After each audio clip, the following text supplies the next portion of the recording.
돈이란 사람이 소유하면 바로 자유의 도구가 되지만 사람이 쫓으면 바로 예속의 도구가 된다. 장자크 루소. 안녕하세요. 글로만나입니다. 반갑습니다. 오늘은 우리 아이 부자 만들기 6번째 시간으로 용돈은 언제부터 어떻게 주어야 할까라는 주제로 이야기 나눠보도록 하겠습니다.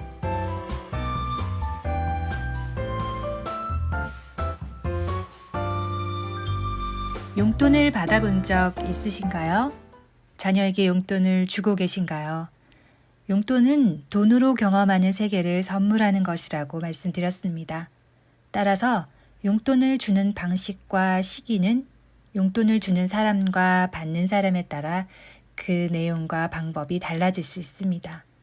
본질은 절대적인 시기와 액수에 있지 않기 때문이죠. 자녀와 충분히 대화를 나누고 구체적인 상황을 정해 나가면 자녀가 더 책임감 있게 사용하고 그 결과에도 책임지려는 마음이 강해집니다. 가정에서 용돈 금액을 정할 때는 일정 금액을 부모가 제시하기보다 자녀와 함께 지출이 필요한 사용 내역을 함께 이야기해 보면서 적합한 금액을 도출해내는 과정을 경험해 보시기 바랍니다. 처음에는 간식비 정도로 사용 내역을 제안해 주시다가 점차 그 범위를 확대시켜 나가면 자녀가 자신의 필요와 욕구를 스스로 조절하게 되고 그 경험이 쌓여 자기 스스로 중요한 결정을 하고 있다는 인식을 갖게 됩니다. 어린 시절 이러한 경험은 자존감을 높여주고 자신감 있게 용돈을 관리할 수 있게 하는 토대가 됩니다. 소비는 정서와 꽤 의미 있는 연결고리가 있습니다.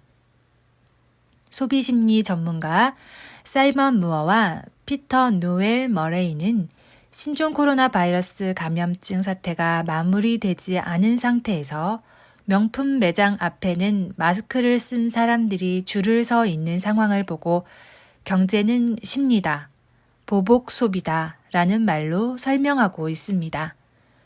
코로나19 이후 기존과 다른 생활을 하고 있는 사람들의 부정적인 감정이 보복 소비로 나타나고 있는 현상을 보면 소비와 정서는 뗄래야 뗄 수 없는 관계에 있음을 엿볼 수 있습니다.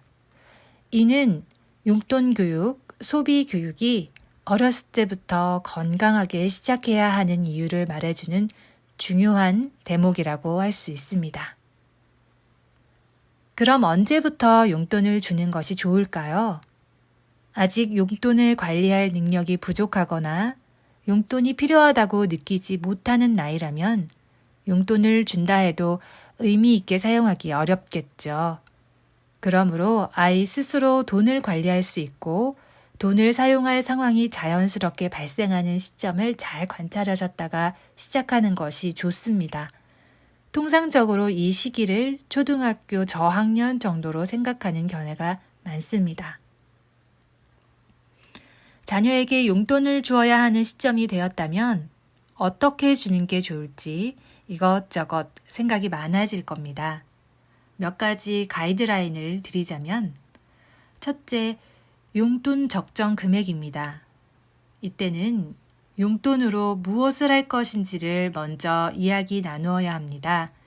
각 가정마다 상황이 다를 테니 간식비, 준비물 구입비, 교통비, 생일 선물 비용 등 어느 항목을 추가하고 삭제하느냐에 따라 금액은 많이 달라질 수 있습니다. 각 가정의 상황에 맞게 정하되 아이가 감당할 수 있는 정도의 금액으로 시작해서 그 범위를 넓혀 나가길 제안합니다. 또한 용돈이 모두 소비하라고 주는 돈이 아닌 만큼 저축할 수 있을 정도의 금액도 함께 책정해 주는 것이 좋습니다.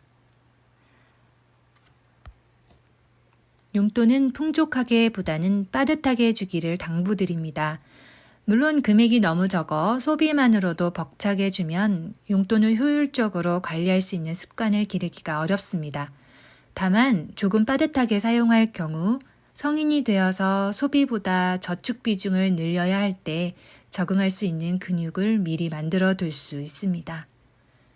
둘째, 용돈은 소비, 저축, 투자, 기부 이렇게 구분해서 사용하도록 가르쳐 주세요. 저축과 투자의 개념을 구분해 보자면 저축은 가까운 미래에 필요한 것을 구입하기 위해 일정 금액을 모으는 것을 말합니다.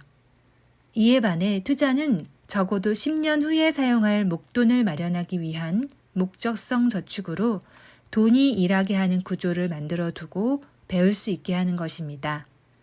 이때 투자금을 맡길 때는 일반 예금이나 적금은 이율이 매우 낮기 때문에 주식이나 펀드에 가입해 두는 것을 권합니다.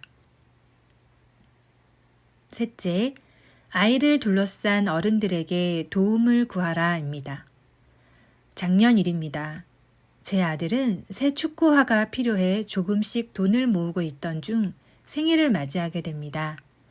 아들이 새 축구화를 사고 싶어 한다는 걸 안 고모는 조카를 사랑하는 마음을 이기지 못하고 아들의 예산을 훌쩍 넘는 축구화를 냉큼 안겨주려 했답니다. 이런 경험은 아이가 긴 시간 절제하며 모아온 용돈이 아무 의미 없다고 생각하게 만들 수 있습니다. 그리고 쉽게 포기하게 만들 수 있어요. 이럴 때는 주변 어른께 도움을 청하세요. 이 돈은 나중에 커서 큰 돈이 필요할 때 보태서 쓰라고 주는 돈이란다. 이렇게 이야기해 달라고 부탁하시면 아이가 용돈 관리하는 데 있어 절제력을 잃지 않을 수 있답니다. 넷째, 용돈으로 아이를 컨트롤하면 안 됩니다. 기본적으로 정해진 용돈 이외에 노동의 대가로 용돈을 받는 경험은 매우 의미 있는 경험이 됩니다. 세상에 공짜가 없다는 사실을 일찍부터 깨닫게 하는 것은 반대로 생각하면 돈의 가치를 그만큼 빨리 깨닫게 돕는 길입니다. 그런데 이때 아이가 당연히 해야 하는 일, 예를 들면 자기 방 정리, 이 닦기, 머리 감기, 공부하기 같은 것과 용돈을 결부시키는 상황은 막아야 합니다. 당연히 해야 할 것을 돈을 받고 하게 되면 어느 시점엔 보상이 주어지지 않으면 하지 않는 일이 벌어질 수 있습니다. 특히 공부와 용돈을 결부시키면 자기 개발을 위한 자발적인 행위가 되어야 할 공부를 타율적인 숙제로 취급하게 됩니다. 다섯째, 용돈 지급일을 반드시 지켜야 합니다. 이는 신용과 관련된 것으로 부모가 책임감 있는 모습을 보이는 것은 신용과 신뢰가 얼마나 중요한 부분인지 말로 설명하지 않아도 느낄 수 있습니다. 부득이하게 용돈 지급하는 날에 용돈을 주지 못할 상황이라면 지급일 며칠 전에 먼저 주는 것도 방법입니다. 지급일 이후에 주는 것보다는 이전에 주는 것이 더 낫습니다. 용돈 교육을 이제 시작하는 가정이라면 위 5가지 원칙을 벽에 붙여두고 가족이 함께 보고 잊지 않도록 상기시키는 것이 좋습니다. 가족 회의를 통해 더 나은 방법이 있다면 추가하거나 수정해서 각 가정에 적합한 원칙을 만들어 나가는 것도 좋은 방법입니다. 용돈 계약서 양식을 참고해서 아이들과 함께 용돈 규칙을 정하는 것도 재미있는 용돈 대화를 할 수 있는 기회가 될 수 있으니 한번 해보시는 건 어떨까요? 정리하면 이렇습니다. 1. 용돈 적정 금액은 자녀와 상의하되 관리할 수 있는 최소 단위부터 시작한다. 2. 용돈은 소비, 저축, 투자, 기부 이렇게 4가지로 나누어 관리하게 한다. 3. 아이를 둘러싼 어른들께도 도움을 구한다. 4. 용돈으로 아이를 컨트롤하지 마라. 5. 용돈 지급일을 반드시 지켜라입니다. 오늘은 용돈 언제부터 어떻게 주어야 하는지에 대해 이야기 나누어 봤습니다. 지혜롭고 똑똑한 엄마는 공부하는 엄마입니다. 아이를 위해 공부하시는 우리 근로님들을 늘 응원합니다. 고맙습니다.